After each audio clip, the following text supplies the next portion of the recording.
Hello everyone, good morning. Welcome back to our channel Akash Papri. সকলকে অনেক স্বাগতের সঙ্গে নতুন একটা ভিডিও শুরু করছি। তো সকাল সকাল ভিডিও শুরু করে দিয়েই মা মেয়ে তো দুজনা পাগলের মতন নাচ করছি। আসলে সোনামার সঙ্গে আমিও একটু মজা করছিলাম। আমি দেখো এখন বিছানাটা তুলছি। আমার কিন্তু মেয়েকে খাওয়ানো দাওয়ানো সব হয়ে গেছে। আর আজকে কিন্তু আমি এখন বেডশিটটা চেঞ্জ করব। বেশিরভাগ দিনই কিন্তু আমি রাত্রেবেলা করে চেঞ্জ করি। গতকাল রাতেই ভেবেছিলাম, তো তারপরে তাও ভাবলাম যে চলো এখনই আমি চেঞ্জ করি। ওদিকে আমার মাম্মাম তো নাচ করছে, আমাকেও নাচতে হবে সঙ্গে। বারবার বলছে উতু উতু উতু, তো তারপরে ওর সঙ্গে নাচতে হবে।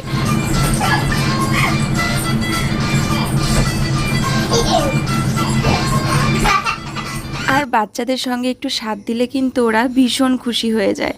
তো আমি এবার সোনামাকে বলছিলাম, মা অনেক নাচ করেছি আমি খুব হাঁপিয়ে গেছি, এবারে তুমি একা একা খেলো, আমি কাজটা করি। কিন্তু তাতে তো আর হবে না, বারবার মাকে ডাকছে আর আমাকে কাজ করতেই দিচ্ছে না। তো ভাবলাম চলো আর একটু মেয়ের সঙ্গে নাচ করে নিই। আমার হাতে যদি সময় থাকে, সুযোগ থাকে, আমি কিন্তু বাচ্চার সাথে খেলি, ঠিক ওর মতন করেই নাচি, ঠিক ও যেরকমটাভাবে পছন্দ করে বা ওর সাথে যেভাবে সঙ্গ দিলে পছন্দ করে এরকমটা করি। আর দেখো সোনামাও কিন্তু তাল মেলাচ্ছে। আমি যেরকমটা করার চেষ্টা করছি, আমি যেভাবে পায়ে বিট দিচ্ছি, সোনামাও সেগুলোকে কপি করার চেষ্টা করছে, হাত দিয়ে ঠিক সেভাবেই নাচার চেষ্টা করছে। সোনামা কিন্তু বেশ কিছু কিছু স্টেপ শিখে গেছে, ও নাচে, সেটা আমরা ফলো করি, খুব ভালো লাগে ওর নাচগুলো দেখতে। তো তোমরাও কি আছো যারা মানে আমার মতন, এই যে আমি বাচ্চাদের মতন বাচ্চার সাথে নাচ করছি, এরকম তোমরাও এরকম বাচ্চাদের সাথে খেলো, নাচ করো, সঙ্গ দাও, তাহলে অবশ্যই কমেন্টে জানিও। তো যাই হোক, মেয়ের সঙ্গে অনেক নাচানাচি হলো। এবারে সোনামাকে স্নান করাবো। স্নান করানোর আগেই আমি বেডশিটটা চেঞ্জ করছিলাম। তো আমার কাছাকাছিগুলো কিন্তু হয়ে গেছে। আর এখন যেটা আমি চেঞ্জ করলাম সেটা আগামীকাল কেচে দেব, কারণ এখন আমি মেয়েকে স্নান করাবো, আমার আরও টুকটাক কাজ আছে। আর বাইরের পরিবেশটা মেঘলা, মানে অলরেডি এখন বৃষ্টি পড়া শুরু হয়ে গেছে। সকালের দিকটা করে মানে বেশ ভালো ছিল আবহাওয়াটা, তবে একটুখানি 11টা সাড়ে 11টা নাগাদ থেকে কিন্তু বৃষ্টি আর পুরো মেঘলা। দেখো বেডশিটটা ক্লিন করবার পরে, নতুন একটা বিছানার ফ্রেশ চাদর পাতার পরে কত সুন্দর লাগে। আর তোমরা কমেন্ট করেছিলে আমার এই বিছানা চাদরটা তোমাদের খুব পছন্দ হয়েছে, এটাও কি আমি সিদ্ধেশ্বরী থেকে কিনেছি কিনা, যে এই দোকান থেকে আমি ম্যাক্সিমাম শপিং করে থাকি। হ্যাঁ, তোমরা একদম ঠিক ধরেছো, এই বেডশিটটাও কিন্তু মানে এই বেড কভারটাও কিন্তু আমি সিদ্ধেশ্বরী বস্ত্রালয় থেকেই কিনেছিলাম। আর কালারটা এবং মেটেরিয়ালটা ভীষণই ভালো। তো দেখো বাইরে কিন্তু বৃষ্টি পড়ছে, এখন একটু হালকা হালকা পড়ছে, কিছুক্ষণ আগে একটু ভালো বৃষ্টি হয়ে গেল। আর বাইরে মানে টিপটাপ করে বৃষ্টি পড়েই যাচ্ছে। এরকম ওয়েদারে না একটা ভিডিও শ্যুট করার খুব ইচ্ছা আছে, মানে একটা ইচ্ছা রয়েছে যে বাইরের প্রকৃতিটা একদম কালো হয়ে যাবে না, অথচ বৃষ্টি পড়বে। কারণ বৃষ্টি হলে, মেঘ করলে বেশিরভাগ সময় পুরো মেঘলা হয়ে কালো অন্ধকার হয়ে যায়, তবে সেটা ভিডিও শ্যুটের জন্য পারফেক্ট নয়। তবে যেদিন বা জবে করতে পারবো সেদিনই তোমাদের দেখাবো বা শেয়ার করব, তাছাড়া বলে তো লাভ নেই। তো তারপরে দেখো দুপুর নাগাদ, এখন প্রায় 1টা-1:30 বেজে গেছে, বৃষ্টি এখন ছেড়ে গেছে। জামা কাপড়গুলো তো সকালে কিছু কেচে দিয়েছিলাম, তো তারপরে আবার ঘরে তুলে মেলে দিতে হয়েছিল। এখন বৃষ্টি ছেড়েছে, বাইরে একটু রোদ আবহাওয়া মনে হচ্ছে, তাই আবারও বাইরে মেলে দিলাম যাতে ভালোভাবে শুকিয়ে যায়। চলো, আর বললাম বিছানার চাদরটা আগামীকাল কেচে দেবো। যে ভাত নিয়ে আসলাম, ভাত খেয়ে নেব। এদিকে মা সকালে করেছে এটা চাল কুমড়ো ঘন্ট, আমাদের গাছের চাল কুমড়ো দিয়ে, আর মাছের ঝোল আলু বেগুন দিয়ে। তো ভাত খেয়ে নেব, দুপুর 2টো কিন্তু বেজে গেছে। এবারে স্নানটা না করেই খেতে হয় বেশিরভাগ সময়, তার কারণ কাজকর্ম থাকে বিশেষ কিছু, এদিকে বেলা হয়ে যায়, খুব খিদেও পেয়ে যায়। তো আমি সকালে 2টো বিস্কুট খেয়েছিলাম, তো তাতে আর কি হয়, খিদে পেয়ে গেছে প্রচুর, কারণ এই দৌড়াদৌড়ি চলাচল, এটা করা ওটা করা। তাই ভাত ঠাত খেয়ে নিয়ে আরও কিছু কাজ করব, অনেক কাজ রয়েছে যেগুলো করলে আবারও নোংরা হয়ে যাব, ঘেমে যাব। তো সেই জন্য ওগুলো করে তারপর আবারও স্নান করব। তো বৃষ্টি হয়েছিল, তারপরে দেখলাম যে রোদ উঠলো, আবার বৃষ্টি, জামা কাপড় ধুয়ে দিয়েছি, ঘরের মধ্যে মেলে দিলাম, তারপরে দেখলাম রোদ রয়েছে, আবার দেখছি আকাশটা মেঘলা করছে।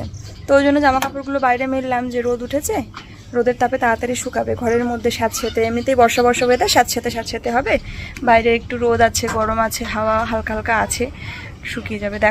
এই দেখো মেঘ দেখেছো আকাশে, এগুলো কিন্তু পুরো মেঘ।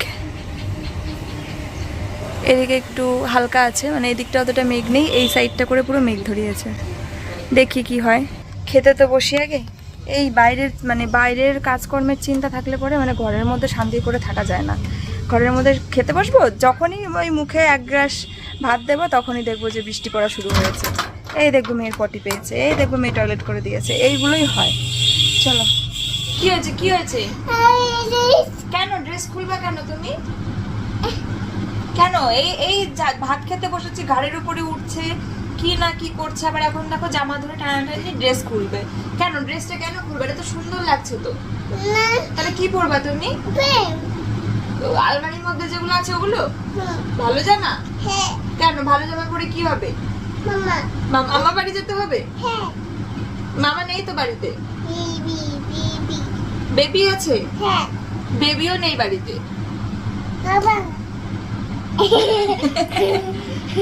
বাবা তো বাড়িতেই আছে।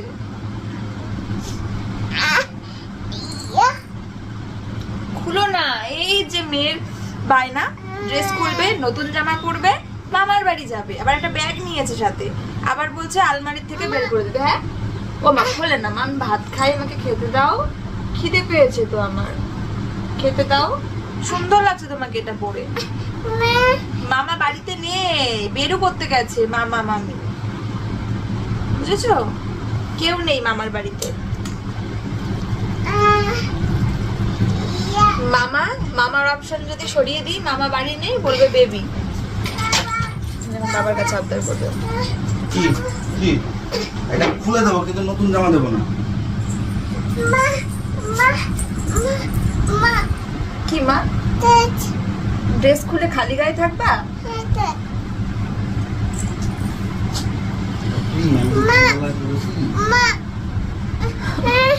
আমি যে কি জায়গায় পড়েছি, খেতেই দিচ্ছে না আমাকে।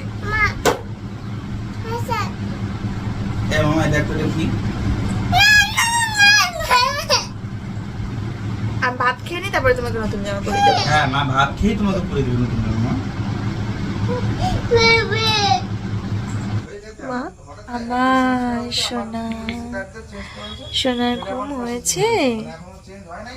আমার ছোট্ট সোনার ঘুম হয়েছে? এটা হাতে কি জানো আইলাইনার লাগিয়েছে, দেখবো? এই দেখো, দেখি মা, এদিকে মুখ, ওইদিকে দেখো, এই দেখো। আজ আমার সোনাটার উপরে, সোনাটার সাথে একটা অনেক বড় অ্যাক্সিডেন্ট হয়ে গেছে, তার জন্য ভীষণ খারাপ লাগছে। এত সুন্দর মানে ক্লিন ফেসটাতে দুটো স্পট হয়ে গেছে। মামা আজকে পড়ে গেছিলো জানো, এটা মানে কি বলবো, আরও বড় কিছুও বোঝাতে পারতো। আমাদের ঘর থেকে বারান্দায় নামতে গেলে জায়গাটা বেশ উঁচু, মানে একটা ইট সমান উঁচু বা সমান নয়, অনেকটাই গ্যাপ মানে। আর এখান থেকে মেয়ে নামা জানে, শিখেছে, বসে বসে নামে, কিন্তু তবুও ওই যে মাঝে মাঝে, ওরা তো বাচ্চা, মানে মাঝে মাঝে আর কি এরকম হয় যে দুম করে পড়ে গেল। এর আগেও দুবার এরকম হয়েছে।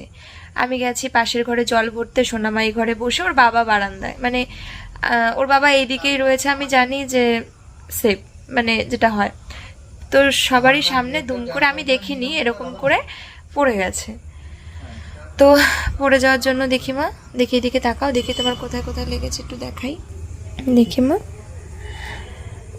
এই দেখো আমার সোনাটার, এদিকে ওদিকে দেখো, এই দেখো, এই দেখো আমার সোনাটার, দেখেছো গালে?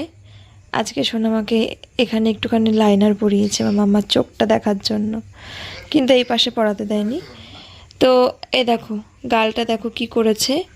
আর এই দেখো, দেখি দেখি দেখি দেখি মা কোথায় ব্যথা লেগেছে, এই যে কপালে না, এই দেখো কপালটাও কেটে গেছে হালকা হালকা, আর এখানটা পুরো সব কালো হয়ে গেছিলো, উঁচু হয়ে গেছিলো। সঙ্গে সঙ্গে আমি বরফ দিয়ে 10 মিনিট ধরে আমি মাসাজ করেছি কাপড়ে করে, তো তাতে একটু কমেছে, আর পুরো কালো কালো হয়ে গেছিলো। আর গালটায় দেখো কি হয়েছে, তো ফ্রেশ মুখটাতে দুটো স্পট হয়ে গেছে।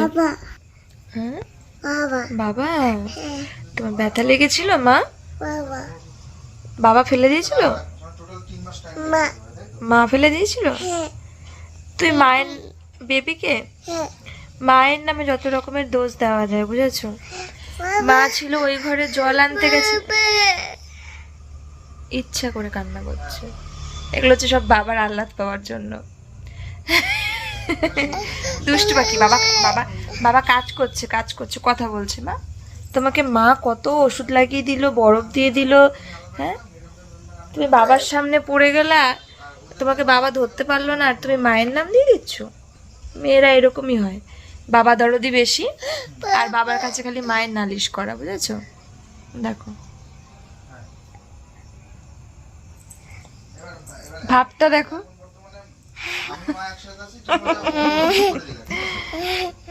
দুষ্টু। দেখো সোনামা ঘুম থেকে ওঠার পরে ওর বাবা ওকে নিয়ে ঘুরতে গেছিল একটুখানি, মানে ওর বাবার কাছে আবদার করে ঘুম থেকে উঠেই, বাবা ঘুরতে নিয়ে চলো। এ দেখো, আর তোমার দাদা ভাই হচ্ছে একটু কাজ করছে, তো সোনামা এই যে একটু বায়না করেছে সেটাই মিটাচ্ছে এখন। আর আমারও খিদে পেয়ে গেছে, খাওয়া দাওয়া করবো। এখন রাত্রি 9:30 বাজে, মেয়ে যেহেতু লেট করে ঘুমিয়েছে তো যথারীতি রাতে আবার জ্বালাবে। আমি তো তাড়াতাড়ি ঘুম পাড়ানোর চেষ্টা করেছিলাম, তো যাই হোক তারপরে ওর জন্য খাবার আমি পরে যেহেতু বানিয়েছি একবারেই রেডি করে রেখেছি, দেখি যদি ওটাই খায়, মানে যেহেতু জাস্ট কিছু ঘন্টার ডিফারেন্স, তো আবার বানাবো খাবার। আমার জন্য ডাল আর ভাত, মানে এটার মধ্যে ডাল আর ভাত দুটোই আছে, এটা করে রেখেছি, আর একটু মাছ ভাজাও আছে। আর তোমাদের দাদাভাই আজকে সন্ধে 7টার সময় ভাত খেয়ে নিয়েছে একদম পেট ভরে, তো ওই জন্য আমি আর রুটি করিনি। মানে ও বলেছিল যে ও রুটি খাবে, মেনটেন করবে, রাত্রেবেলা জাস্ট 3টে করে রুটি খাবে, তো আমি ওর জন্য ওকে বানিয়েও দিতাম যাতে ওর মানে একটু স্বাস্থ্য সচেতন হয়। উল্টোপাল্টা খায়, এভরিডে উল্টোপাল্টা খায়, তারপরেও মানে অসময়ে খাবার দাবার খায়, তো সেজন্য আমি রাত্রেবেলা ওকে রুটি করে দিচ্ছিলাম। তো আজকে পুরো ভাত খেয়ে নিয়েছে, তো আমি ওই জন্য বললাম ঠিক আছে তাহলে আমিও, আর রাতে আমি আমার জন্য মানে ওর সাথে সাথে আমিও মেনটেন করছিলাম যে রাতে তাহলে আমিও 2-3টে করে রুটি খাবো, স্বাস্থ্যের পক্ষে সেটা ভালো। 2 বেলা বা 3 বেলা, 3 বেলা না 2 বেলায় যাই হোক ভাত খাই, তারপর লেটে খাওয়া দাওয়া। তো আজকে সন্ধ্যাবেলায়ও ভাত খেয়ে নিয়েছে, গরম ভাত। আমাকে আবার বলছে তাহলে তুমি রাতে রুটি করো, এবার বললাম কেন, তুমি যদি যখন খেয়েই নিয়েছো তখন আবার কেন রাতে খাবে, তাহলে এটা আবার কি ধরনের মানে মেনটেন হলো? তুমি যদি মেনটেন করো আমি তোমাকে অবশ্যই সেখানে সহযোগিতা করব, করে দেবো। তুমি যদি না করো আমি কেন শুধু শুধু ডবল করে খাটতে যাবো? তো আমি ওই জন্য রাতে রুটি ফুটি করবো না, আমিও রাতে ভাত খেয়ে নেবো কটা, ও যেদিন খাবে আবার সেদিন করে দেবো। রাতের খাবার খেতে চলে আসলাম, আজকে একটু রাত হয়ে গেল সবকিছুই, তো চলো তোমাদের সঙ্গে শেয়ার করি মেনুগুলো। দেখো এখানে ডাল নিয়েছি, মুসুর ডাল, এটা হচ্ছে গাঠি কচু সেদ্ধ, কাঁচা লঙ্কা দিয়ে মাখা নুন তেল দিয়ে, এটা হচ্ছে পেঁয়াজ আর শুকনো লঙ্কা দিয়ে আলু সেদ্ধ মাখা, এটা হচ্ছে ডিম সেদ্ধ, এটা হাফ বয়েল রেখেছি। আর ডালের মধ্যে দেখো কাঁঠালের আটি দেওয়া, যেটা খুব ভালো লাগে খেতে। এমনি কাঁঠাল খেতে আমার ভালো লাগে না, এবছর তো আমি একটা পিসও কাঁঠাল খাইনি। তোমরা কারা কারা আছো যারা কাঁঠাল খেতে ভালোবাসো, আর কারা কারা আছো একদম ভালোবাসো না? কারণ আমার মনে হয় কাঁঠাল অপছন্দ করে এখন মানুষের সংখ্যা বেশি, পছন্দ করে মানুষ খুবই কম। বিশেষ করে তারা একটু আগেকার দিনের মানুষরাই কাঁঠাল এখনো অব্দি মানে একটু ভালো খায় বা খায়। তোমার দাদাভাই তো কাঁঠাল যদি ঘরে থাকে, পাকা কাঁঠাল, সেই ঘরে খাবেও না খাবার, কারণ ওই গন্ধটাই ওর সহ্য হয় না, থাকতেই পারে না, ও এতটাই অপছন্দ করে, খাওয়া তো অনেক দূর কি বাত। আর আমি সেরকমটা না, গন্ধ, তবে ওই মানে পাকা কাঁঠালের একটা গন্ধ থাকে, তো মানে পুরো ময় ময় করে ঘর যেখানে পাকা কাঁঠাল থাকে। তো আমি যদি যেটাকে আমরা খাজা কাঁঠাল বলি, বা একটু শক্ত রোয়ার যে কাঁঠালগুলো, তবে মিষ্টি বা খুব বেশি মিষ্টি না হলেও হবে, মাঝে মাঝে মিষ্টি, একটু শক্ত রোয়ার যে কাঁঠালগুলো, সেগুলো আমি 1-2 পিস হয়তো খাবো। গলা কাঁঠাল তো আমার একদম পছন্দ হয় না। তবে এবছর আমি একটাও কাঁঠাল খাইনি, কারণ ওরকম ভালো কাঁঠাল মানে খাজা খাজা যে কাঁঠালগুলো, সেগুলো এখনো পর্যন্ত পাইনি, বা সেরকম খাবার মানে সামনে আসেনি সেরকম কাঁঠালের। তবে কাঁঠালের আটি খেতে খুব ভালো লাগে, এটা শাকের ঝোলে। আমরা ছোটবেলার থেকে আমাদের বাড়িতে যখন আর কি শাকটা বেশ প্রচলিত, আমাদের বাড়িতে শাকের ঝোলটাও খুব প্রচলিত, তো শাকের মধ্যে কাঁঠালের আটি খুব মানে ভালো লাগে। তার পাশাপাশি এই যে মা এই বাড়িতে ডালের মধ্যে কিন্তু কাঁঠালের আটিটা দেয়, ডালেও মানে ও বাড়িতেও খেয়েছি ডালের মধ্যে কাঁঠালের আটি, একটু ডাটা কচি কচি, খুব ভালো লাগে খেতে। আর গাঠি কচু মাখা তো আমার ফেভারিট। এটা দিয়ে গরম ভাত 1 থাল খেয়ে নেওয়া যায়, ঝাল ঝাল করে মাখতে হবে। আর কাঠিটা যদি একদম নরম হয় তাহলে তো কোনো কথাই নেই। তবে আমাদের বাড়ির একটা জিনগত সমস্যা আছে, ব্যথার, তো সেই জন্য কিন্তু এই ধরনের খাবারগুলো খাওয়া নিষেধ, যেটা আমাকেও বয়স হলে বা এখনো ভুগতে হয়, রোজ রোজ না, যেটা আমার দাদু জেঠুদের ভুগতে হয়েছে, আমার বাবাও ভুগছে এবং আমরাও ভুগছি, মানে আমার পিসির মেয়েরা আমরাও ভুগছি জিনগতভাবে এই সমস্যাটা। এবং আমরা মাঝে সাঝে ভুগি, আর বয়স হয়ে গেলে হয়তো আমাদেরও সেই কঠিন মানে সমস্যার মধ্যে পড়তে হবে। তার জন্য লাঠি ফাটি খাওয়া, ঢ্যাঁড়স খাওয়া, এগুলো সব বারণ, আর এগুলোই ভালো লাগে খেতে। যাই হোক চলো খেয়ে নিই। দেখো আমি খাবার খেয়ে নিলাম, এবার সোনামাকে খাওয়াবো। এর মধ্যে ভাত, ডাল আর একটু ঘি দিয়ে নিয়েছি, আর এখানে ডিম সেদ্ধ, এক পিস আলু আছে, আর এটা একটু মাছ রয়েছে, তো মাছ খেয়েছিল আর কিছুটা ছিল, তো মাছটাও তাই দিয়ে দিচ্ছি।